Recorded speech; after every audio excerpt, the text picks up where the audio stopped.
Another mistake that I saw is like having a head of open source or OSPO kind of person being on the marketing payroll and, like being part of the marketing budget, because that resulted in two things.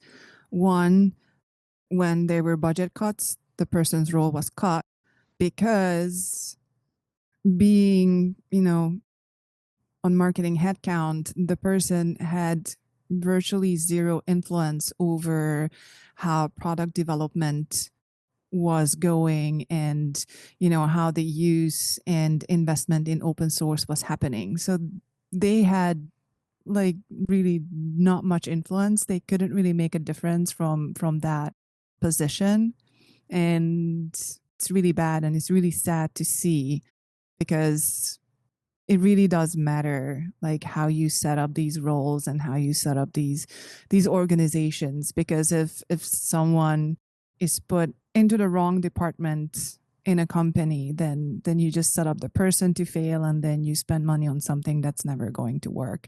And in that case, that really didn't work. Like, there were a lot of great ideas, but it never made it into the engineering organization in almost any shape or form. And yeah, it's crazy sometimes how badly these organizations, or even just a single role, is set up in large companies with multiple departments, because they don't really think it through, what the influence of the role is, what the goal of that role is, and how they will achieve that goal in different circumstances. So there are a lot to consider.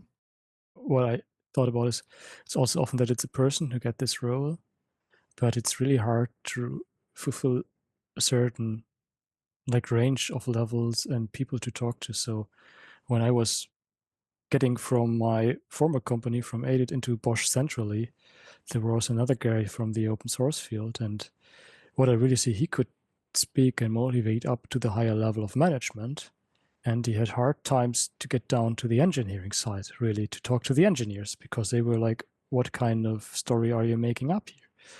And for me, it was like, I could talk to the engineers, but I really struggled and to go to upper management and tell them the story, because I'm not using the word, the vocabulary and the way, or I don't see their perspective. And it was so great when Stefan came in and just said, they will ask this and that, prepare these kind of things. And I don't know how often it just came true that exactly what he considered was happening in these meetings with the managers, that they exactly ask what he said, that is what they will ask. But he then came and was like, when you explain it, it's like you get the touch to the developers. And that's how we had a good split. And we were both taking like 50% of the job, but we had an overlap of area in which we have a good level of communication. He was taking more of the upper part and was going down to the others. So they're like having a marketing person, even if it's not like can be helpful in the way how they communicate, which may not be the thing which you had, like getting some money in for you or for a project or so. But if the marketing person is just pure marketing, we also had this, and sometimes you don't understand what to sell, and they may give wrong information. And if you give wrong information in an open environment, the people will identify and say, this person knows nothing. This is wrong information. So I better don't rely on what this person is saying. So you really need to fill the stack, and it's hardly possible for a single person. There are these exceptions, these lighthouses, but I also like to see splits in there, which is, okay, this is what I can cover. That's what I'm not covering. Where is the person who covers this? Let's split it both to 50%. We share this position and collaborate in this field. Do you remember any examples, like when you were working with that person and he was communicating towards the management and you were communicating towards the engineers? Do you remember any particular story of how, I don't know, you pushed an initiative through the whole chain, or how you translated something that was coming from the management down to the engineering level, and vice versa? What I remember from him definitely was super impressive. So this comes to my mind directly was we were in negotiations and trying to get some funding part on it. And the manager from the other department just said, no, we don't have money for these kind of activities. And I was okay, yeah. I can explain it once more. So explain once more what I thought. And it just was still like, no, we don't get the money for it. And then, yeah, Stefan just started to explain. I was just going forward, and it's like I didn't feel comfortable anymore. But he has recognized something in there, and he just brought this discussion forward, just putting lights on it, on the benefits, on certain economical situation. And like 10 minutes later, I don't know, for whatever reason that made this change, this person turned around and said, yeah, okay, you get the budget. I was like, whoa, how did this happen? What have I missed, right? It was just impressive where you could see this. And then on the contrary side, we also had this, that there was an engineer who had really strong concerns on working in the open. So he was in this open source centric project, and he always said, no, that's too much risk. I don't want to do this, and so on. And I couldn't imagine this, because this was a guy who really, he gave trainings in the open. He was working with open source software since more than a decade. And I was like, okay, let's talk to him. And I was just touching it and say, okay, what is your point on it? And it turned out that his main concern was that he could unveil customer information, intellectual property parts, and couldn't split the hats which he wears, so that he would mix up his product development, customer-centric role to the open source part, because he wouldn't be full-time one or the other. He had to do it like with 20% of his time. One concern, actually. Yeah. And what we were looking at is like, okay, the technology world is super huge. So I said, what are your capabilities? What are technologies you're interested in, and what we're currently searching for?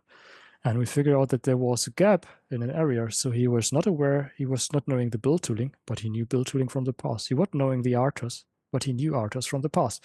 He was not knowing the distribution we were using, but he knew another distribution.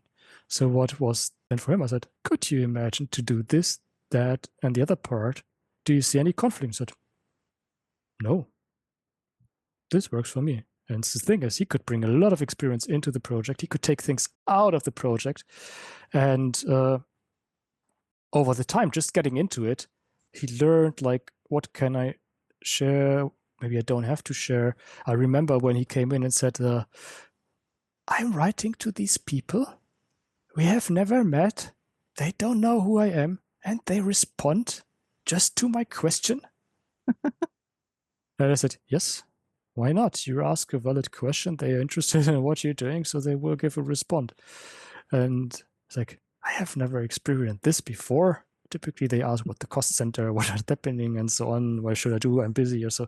And then 2 weeks later, he also came like, they are not responding anymore. So yeah, maybe they are busy now and doing other work. You have no direct control about them. Okay, and then he just continued. So it's not like take it for granted. And he said that he was also impressed by talking to maintainers and could experience how much technology they understand. And this was hard for Stefan, my other part, because he was not able to get on the little details of the embedded products, because he came from a different product field. He was still understanding technology and could spot and grab, like, this could be a chance for a new technology. But then he would always bring it to an engineer and say, to level, like, let's discuss about it. And for him, he was telling all his stories, and the engineer understood all these stories. But he had a practical engineering problem to solve, and not an open source problem. It was at the end like, how do I separate my interests? And this was really where I could say we could bring this forward and have convinced another person. And basically, I guess from all the persons which we brought in to conferences the first time who speak or did submissions. So basically for the conference, I said it was such a great experience. They learned something new. I brought one who had this first talk ever, sitting there and being the next speaker, and the previous speaker was just taking longer. Was over time, already like more than 5 minutes. There was a 5 minutes break, and he was 5 minutes into his talk. And I said, oh, I'm so super sorry. It takes so much longer. And you're sitting here and waiting. I said, no, it's super interesting. It's related to a customer thing I'm currently doing. It saves me a lot of time. You can talk forever. I don't need my talk. Basically like this. And then so he came like, I learned so much, and it was so great being here. And then on the patching thing, like commits, like I've done this commit. I had to do several iterations. They were not happy with my comments. I had to change the commit message. Literally, functional-wise, everything was fine. It was just these things around this, which I all had to change, from code style, documentation, formalities. But now it's better documented. So yeah, that's the intention of it. And it's like someone else can maintain. And we were in the beginning touching all these kind of standards, right? And saying like he was developing to the level he was used to. And this made it, and it's good enough for products. But the level to bring it into the open, to make it maintainable, consumable by others, and we know this, a person leaves the project and nobody understands, so you have to rewrite software again, right?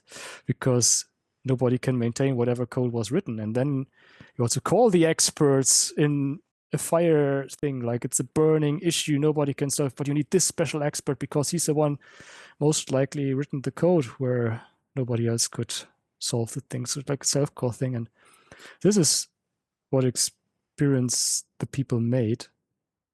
And it really it was so much fun, like to have like these 10 people in a year, 10, 12 people, which just make new experiences and went to the open and somehow also took it. Like the one engineer who was hesitating to do open source, at the end he said, I don't want to do anything else anymore, because he's such a technology person and it's so great to talk with these great people, to do this work, do it for the technology interest and not just for money or for a customer.